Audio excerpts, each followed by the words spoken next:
بسم اللہ الرحمن الرحیم انما یخشی اللہ من عبادہ العلماء۔ حضرات گرامی قدر، آج آپ کی خدمت میں امام العاشقین حضرت علامہ مولانا عبدالرحمن جامی رحمۃ اللہ علیہ آپ کے حالات و زندگی آپ کی خدمت میں عرض کرنا چاہتا ہوں۔ حضرت جامی رحمۃ اللہ علیہ کا آپ نے عشق بھی سنا، آپ کے حالات و زندگی بھی آپ سنتے ہی رہتے ہیں۔ آپ کا نام عبدالرحمن ہے اور جامی آپ کو اس لیے یہ لقب ملا کہ آپ جس گاؤں میں پیدا ہوئے اس گاؤں کا نام تھا جام، اور آپ کے والد محترم ان کا نام تھا احمد بن محمد دشتی رحمۃ اللہ علیہ۔ یہ بھی ایک پائے کے عالم دین تھے، اور آپ کی والدہ محترمہ بنگانہ نماز، روزے، طہارت و تقوی اور تہجد گزار ایک عورت تھی۔ آپ کی ولادت 23 شعبان المعظم میں ہوئی، 817 ہجری بمطابق 7 نومبر 1417 سن عیسوی میں ایک گاؤں ہے جس کا نام جام ہے، اور وہ افغانستان کے اندر وہ گاؤں ہے۔ آپ نے ابتدائی جو تعلیم ہے وہ اپنے والد محترم سے حاصل کی، اور کچھ تربیت آپ نے اپنی والدہ محترمہ سے لیتے رہے کہ آپ کی والدہ محترمہ بھی ایک عالمہ تھی اور زاہدہ اور متقی و صالحہ عورت تھی،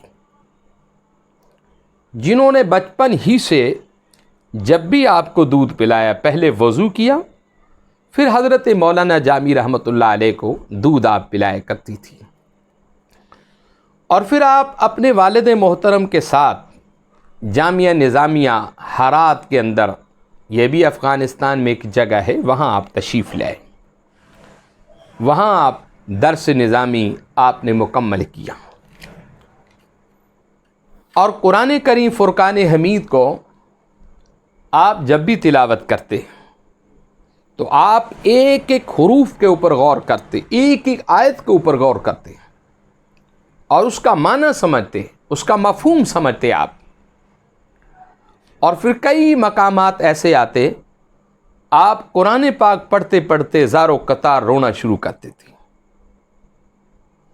اسی طرح آپ احادیث رسول کے بارے میں بھی کہ آپ جب بھی رسول کریم صلی اللہ علیہ وسلم کی کوئی حدیث پڑھتے، آپ پہلے وضو کرتے، پھر حدیث پاک کا آپ مطالعہ کرتے، گویا کہ آپ اللہ کے قرآن اور رسول اللہ صلی اللہ علیہ وسلم کے فرمان کا اس قدر احترام کیا کرتے تھے کہ جہاں بھی حضور کا نام آتا آپ جھک کر سلام کرتے، اور پھر حضور پر آپ درود پڑھتے اور سلام پڑھتے۔ ایسا یہ عاشق رسول تھا جس کا نام جامی رحمۃ اللہ علیہ تھا۔ اور ایک مقام پر آپ فرمانے لگے کہ لوگوں، جہاں تک ہو سکے تم نیکیاں کیا کرو، یہ نیکیاں تمہارے آگے کام آئیں گی۔ اور ایک مقام پر آپ فرمانے لگے، اگر کوئی شخص کسی بزرگ کو دھوکہ دیتا ہے، وہ اس بزرگ کو نہیں بلکہ اپنے آپ کو دھوکہ دیتا ہے۔ اور ایک مقام پر آپ نے فرمایا کہ سچی توبہ جو ہے وہ عمر بھر کے گناہوں کو ختم کر دیتی ہے۔ اور ایک مقام پر آپ نے فرمایا کہ جو شخص پنجگانہ نماز پڑھتا ہے، اللہ رب العزت اس کی عمر میں برکت ڈال دیتے ہیں۔ اور ایک مقام پر آپ فرمانے لگے کہ جو شخص نماز کا پابند ہوتا ہے، خالق کائنات اسے وہاں سے رزق مہیا کرتے ہیں جہاں اس کا گمان بھی نہیں ہوتا، جہاں اس کی سوچ بھی نہیں ہوتی۔ اور ایک مقام پر آپ فرمانے لگے کہ جو شخص اپنی نگاہوں کی حفاظت کرے، جو شخص اپنی نگاہوں کی حفاظت کرتا ہے، اللہ رب العزت اس کے گھر بار کی حفاظت کرتا ہے۔ اور آقا علیہ السلام کی بھی ایک حدیث پاک ہے کہ جو شخص 3 چیزوں کی حفاظت کرتا ہے میں قیامت والے دن مصطفیٰ اس کا ضامن بن جاؤں گا۔ صحابہ نے پوچھا کہ یا رسول اللہ صلی اللہ علیہ وسلم وہ کون کون سی چیزیں؟ فرمایا کہ جو شخص سب سے پہلے اپنی زبان کی حفاظت کرتا ہے، پھر اپنی آنکھوں کی حفاظت کرتا ہے، پھر اپنی شرمگاہ کی حفاظت کرتا ہے۔ آقا علیہ السلام فرماتے ہیں کہ جو 3 چیزوں کی حفاظت کرتا ہے قیامت والے دن مصطفیٰ کریم خدا کے دربار میں اس کا ضامن بن کے آئے گا۔ تو حضرت جامی رحمۃ اللہ علیہ آپ حج بیت اللہ کے لیے چلے گئے، اور جب حج کے لیے گئے آپ نے حج پڑھا اور واپسی تشریف لے آئے اپنے وطن میں۔ لوگوں نے کہا کہ جامی آپ در رسول پہ نہیں گئے، حضور کی بارگاہ میں نہیں پہنچے۔ تو حضرت جامی رحمۃ اللہ علیہ نے کہا جب دوبارہ میں آؤں گا فقط میری نیت دیار رسول کی ہوگی، دربار رسالت مآب صلی اللہ علیہ وسلم کی ہی نیت میں کر کے آؤں گا۔ حضرت جامی رحمۃ اللہ علیہ آپ نے قافلہ تیار کیا، کچھ احباب، کچھ دوست، عقیدت مند مریدین آپ کے ساتھ چل دیے، اور چلتے چلتے وہ قافلہ جب مدینۃ الرسول کے قریب پہنچا تو رات کو خواب میں حضور علیہ السلام امیر مکہ کو خواب میں ملے، اور آقا علیہ السلام نے فرمایا کہ اے امیر مکہ، تیرے شہر میں صبح جامی آ رہا ہے، ساری دنیا کو اجازت ہے لیکن جامی شہر میں نہ آئے۔ امیر مکہ نے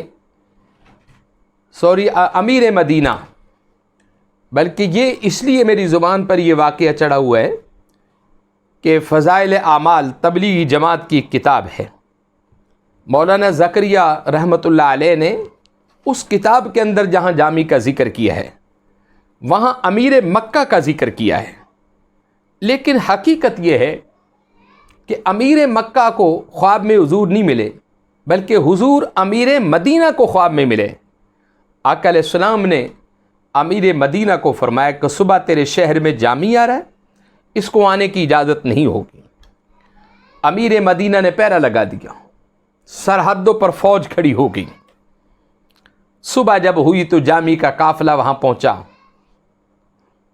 تو امیر مدینہ نے پوچھا کہ بھئی تم میں سے جامی کون ہے؟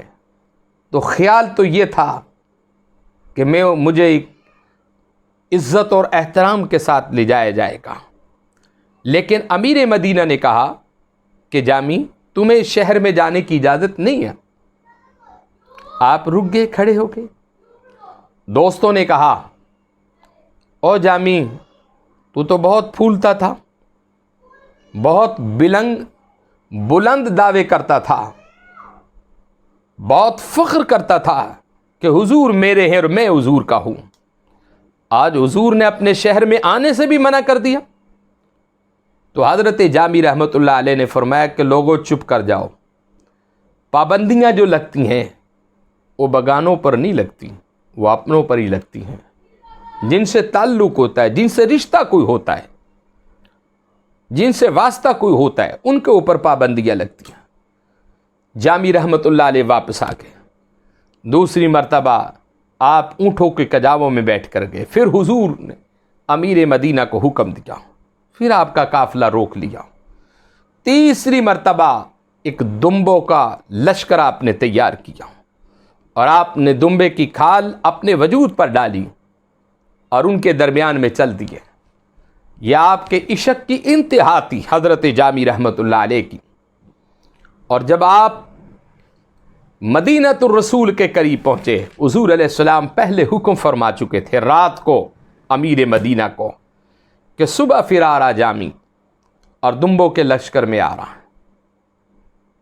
تو جب ان دمبوں کی تلاشی لی گئی تو حضرت جامی رحمۃ اللہ علیہ آپ اندر سے برآمد ہوئے، آپ کو پھر روک دیا گیا۔ اب آپ کیفیت ایک دیکھیں، میں ہوں، آپ ہوں، ہم عمرے پہ جاتے ہیں یا حج کے لیے ہم نے جانا ہو، اگر ہمارا ویزا نہیں لگتا تو ہم کس قدر روتے ہیں یاد مصطفیٰ میں، ہم کس قدر چیخ و پکار کرتے ہیں کہ حضور آپ مجھ سے ناراض کیوں ہوئے ہیں، آقا میرا ویزا کیوں نہیں لگا۔ اور ہمارا تو یہ عقیدہ ہے کہ یہ سب تمہارا کرم ہے آقا کہ بات اب تک بنی ہوئی ہے، میں کہاں تھا اس قابل کہ لو اب تک لگی ہوئی ہے۔ یہ حضور کے کرم کے بغیر کوئی بندہ اس دربار میں نہیں جا سکتا۔ حضرت جامی رحمۃ اللہ علیہ کو جب روک دیا تیسری مرتبہ تو آپ بیٹھ گئے اپنے دوستوں کے ساتھ، اور ایک آپ نے فارسی میں نعت لکھی اور اس کو پڑھا۔ پہلے تو حضور سے گلہ کرتے رہے کہ یا رسول اللہ، کہ مانا کہ میرا حسن دیکھنے کے قابل نہیں ہے، کہ مانا کہ میرا لباس آپ کو دکھانے کے قابل نہیں ہے، کہ مانا کہ میرے عمل آپ کے حضور میں پیش کرنے کے قابل نہیں ہے، مانا حضور میرا قد کاٹ بھی اس قابل نہیں ہے کہ میں آپ کے دربار میں پیش کر سکوں۔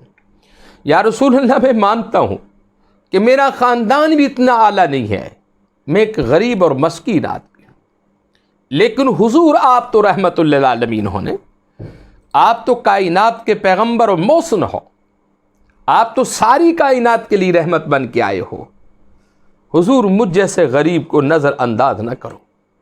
اور جامی کو بھی یہ پتہ تھا جس کو حضور نظر انداز کر دیتے ہیں زمانہ اسے چھوڑ دیتا ہے، اور جسے حضور چھوڑ دیتے ہیں خدا اسے چھوڑ دیتا ہے، اور جسے حضور اپنے سینے سے لگا لیتے ہیں وہ کوئی حضرت بلال حبشی بن جاتا ہے، کوئی حضرت اویس کرنی بن جاتا ہے، کوئی ابو بکر آتا ہے وہ صدیق بن جاتا ہے، کوئی عمر آتا ہے وہ فاروق بن جاتا ہے، کوئی عثمان آتا ہے وہ ذی النورین بن جاتا ہے، کوئی علی آتا ہے وہ شیر خدا بن جاتا ہے، کوئی عائشہ آتی ہے وہ صدیقہ بن جاتی ہے۔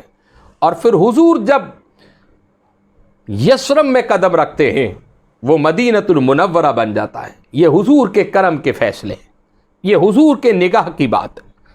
تو حضرت جامی رحمۃ اللہ علیہ آپ روئے، اور آپ نے نعت کیا پڑھی، آسمان کی طرف چہرہ کیا اور کہا کہ نسیمہ جانب بطحائے گزر کن، ز احوال محمد راہ نظر کن۔ اے ہوا، میرے تو ساری طاقتیں ختم ہو چکی ہیں، لیکن مجھے پتہ ہے کہ تو خوش بخت ہے کہ تو دربار رسالت مآب میں جا رہی ہے، اور مجھے پتہ ہے کہ تو نے حضور کے روضے کا طواف کرنا ہے۔ تو کتنی خوش بخت ہے اور میں کتنا بدبخت آدمی ہوں کہ حضور مجھے اپنے شہر میں نہیں آنے دے رہے، حضور مجھے اپنے قدموں میں نہیں آنے دے رہے، حضور مجھ سے ناراض ہو گئے، حضور مجھ سے خفا ہو گئے۔ اے ہوائے، میرا پیغام حضور دے دربار وچ لے جاؤ، حضور دی بارگاہ دے اندر اپیل کرنا، سرکار پاک دی بارگاہ وچ فریاد کرنا۔ ایک گناہگار آدمی، حضور رو رہے ہیں، نظر کرم فرما، نسیمہ جانب بطحائے گزر کن، ز احوال محمد راہ نظر کن، کہ حضور نو کہنا کہ میرے تے نظر کرم فرماؤ۔ اور پھر آپ نے کیا، تو ہی سلطان عالم یا محمد، ذروئے لطف سوئے من نظر کن، کہ یا رسول اللہ صلی اللہ علیہ وسلم تو سلطانہ دا بھی سلطان ہے، تو بادشاہ دا بادشاہ ہے، کائنات دا وارث ہے، حضور میرے تے کرم فرماؤ، ایک نظر ہی مار دو، حضور مہربانی فرماؤ۔ حضرت جامی رحمۃ اللہ علیہ کس قدر روئے، کس قدر فریاد کی تھی، کس انداز وچ حضور نو منایا ہوئے گا۔ اور آقا علیہ السلام بے خبر نہیں باخبر نے، حضور اپنے ہر امتی ہر غلام دی خبر رکھتے نے۔ آقا علیہ السلام دی خدمت دے اندر جامی نعت پیش کر رہے سی، اور سرحد دے بیٹھا ہویا، بس اس انتظار بھی سی کہ حضور کدو میرے تے نظر کرم فرمان گے۔ آقا علیہ السلام نے بس اجازت دے دی تھی، اور اجازت اس طرح ملی، حضور پھر خواب دے اندر امیر مدینہ نو ملے اور فرمان لگے کہ امیر مدینہ عاشق نو اجازت دے دے، میرے غلام نو اجازت دے دے۔ اس امیر مدینہ نے کیا کہ یا رسول اللہ صلی اللہ علیہ وسلم، کیا جامی چور ہے؟ کیا ڈاکو ہے، زانی ہے، شرابی ہے، جیدی وجہ تو اجازت نہیں مل رہی؟ حضور علیہ السلام نے فرمایا کہ نانا، جامی میرا بہت بڑا عاشق ہے، اور اتنا بڑا عاشق ہے اگر جامی میرے دربار تے آ گیا، در رسول تے آ گیا، مینوں اپنے روزے وچوں نکل کر جامی دے نال اپنا سینہ ملانا پائے گا۔ جامی تیری عزت و عظمت تو قربان جاواں، جیدے تے مصطفیٰ خوش ہوئے اودے تے خدا خوش ہے۔ حضرت جامی رحمۃ اللہ علیہ کو اجازت مل گئی، اور جب آپ کو اجازت ملی آپ کس انداز میں چلے ہوں گے؟ آپ اندازہ کریں، اتنے عرصے کے بعد، اتنی منتوں کے بعد، اتنی محنت اور مشقت کے بعد جس شخص کو اجازت ملی ہوگی حضور کی بارگاہ میں جانے کی، تو حضرت جامی نے جب دیار رسول میں قدم رکھا، حرم مدینہ میں قدم رکھا، تو کسی نے پوچھا کہ جامی کیا بات تھی؟ تمہاری تو بات ہی بگڑی ہوئی تھی، حضور آپ سے تو ناراض تھے، خفا تھے۔ تو جامی نے کہا خفا نہیں تھے، حضور مجھے آزما رہے تھے۔ تو پوچھا کہ کیسے بات بنی؟ تو آپ نے کہا کہ میری بات بن گئی ہے آقا تیری بات کرتے کرتے، میری بات بن گئی ہے آقا تیری بات کرتے کرتے، اور تیرے شہر میں آؤں آقا تیری نعت پڑھتے پڑھتے۔ بس یہی جامی کا ایک تصور تھا۔ اور آپ جب حضور کے دربار میں پہنچے تو آپ نے سر سجدے میں رکھ دیا اور روئے، حضور کو منایا کہ یا رسول اللہ مجھ سے خفا نہ ہونا، کوئی غلطی ہوگی تو معاف کر دینا۔ آپ روتے روتے چوکٹ پر سر رکھا تھا اور روتے رہے۔ حضور خواب میں ملے اور آقا علیہ السلام نے فرمایا کہ جامی، جو تم نے نعت پڑھی ہے وہ نعت مجھے بڑی پسند ہے، وہ مقبول ہوا کلام جس کے بارے میں حضور نے کہا ہو۔ اور حضرت جامی کہتے ہیں کہ جب میں روضہ رسول کے سامنے کھڑا تھا تو جو نعت میں نے باہر کھڑے ہو کر پڑھی تھی مدینہ پاک سے باہر، نسیمہ جانی بتہائے گزر کن، میں کیا دیکھتا ہوں کہ رب ذوالجلال کی قسم ہے وہ نعت حضور کے روزے پر لکھی ہوئی تھی، اور وہ پڑھ پڑھ کر میں خوش ہو رہا تھا۔ تو میرے بھائیوں، حضرت جامی رحمۃ اللہ علیہ بہت بڑے عاشق رسول تھے، اور یہ عشق ایسے ہی نہیں ملتا، اپنے آپ کو مار کر ملتا ہے۔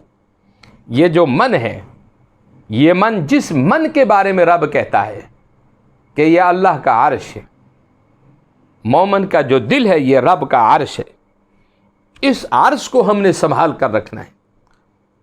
یہ عرش پر یا خدا کو بٹھانا ہے یا مصطفیٰ کو بٹھانا ہے، یا اور کسی کے لیے ہی نہیں ہے۔ حضرت جامی رحمۃ اللہ علیہ آپ بہت بڑے عاشق رسول گزرے۔ 18 محرم کو آپ کا وصال ہے۔ 18 محرم 898 ہجری بمطابق 14 نومبر 1492، یعنی کل آپ کی عمر پاک جو ہوئی وہ 80 سال ہوئی۔ اور آج بھی آپ کا دربار اقدس ہرات کے اندر افغانستان میں موجود ہے، لیکن آپ کا لکھا ہوا کلام آج پوری دنیا اس سے فیض یاب ہو رہی ہے۔ بلکہ میں ایک مرتبہ ایران کے وزٹ پر تھا، تو ہم ایک جگہ گئے، میرے ساتھ قافلہ تھا، مجھے وہ کہنے لگے کہ آپ کو نعت پڑھ کے سنائے۔ آپ کو پتہ ہے کہ یہ ایران کے جو لوگ ہیں یا عربی سمجھتے ہیں یا فارسی سمجھتے ہیں، تو میں نے حضرت جامی رحمۃ اللہ علیہ کا یہ کلام پڑھا کہ نسیمہ جانب بتھائے گزر کن، ز احوال محمد راہ نظر کن۔ آپ یقین جانے کہ وہ ایرانی لوگ تڑپ اٹھے کہ یہ اتنی مقبول نعت ہے۔ اور آپ کی بہت ساری کتابیں ہیں، حضرت جامی رحمۃ اللہ علیہ بڑی مسند کتاب سیرت رسول پر، شواہد النبوت، اور بھی بہت ساری کتابیں ہیں۔ تو اللہ رب العزت کی بارگاہ میں دعا ہے کہ ہمیں ایسے ہستیوں پر فخر ہے کہ یہ ہستیاں وہ ہیں کہ جو عشق رسول میں ڈوبی ہوئی تھی، اور جو اللہ والے ہوتے وہ مرنے کے بعد بھی اپنی قبروں میں زندہ ہوتی۔ آج بھی ان کی قبروں پر چراغ جل رہے ہیں۔ یہ چراغ اس دنیا کے نہیں بلکہ ذکر خدا، عشق مصطفیٰ کے چراغ ہوتے ہیں۔ وآخر دعوانا الحمد للہ رب العالمین.